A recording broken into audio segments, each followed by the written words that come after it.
दर्शकवृन्द, इरानले गरेको हमलाको ताजा दृश्यहरू देखाइरहेको छौं। बहराइनको जुफेर क्षेत्रमा 12:22 हमला भएको जानकारी प्राप्त भएको छ। उक्त घटना सम्बन्धी फुटेज हामीलाई प्राप्त भएको छ र सोही दृश्य अहिले हामी तपाईहरुलाई प्रत्यक्ष रूपमा देखाइरहेको छौं।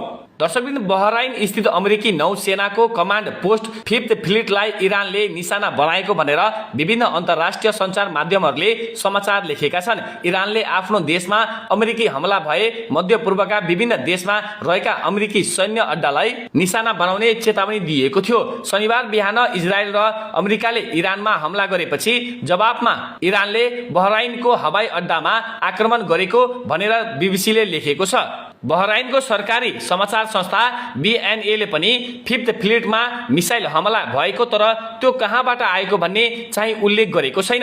अमेरिकी टेलिभिजन नेटवर्क CNN ले 2 अमेरिकी अधिकारीहरूलाई उद्धृत गर्दै उक्त मिसाइल इरानबाटै हानिएको भनेर पुष्टि गरेको छ।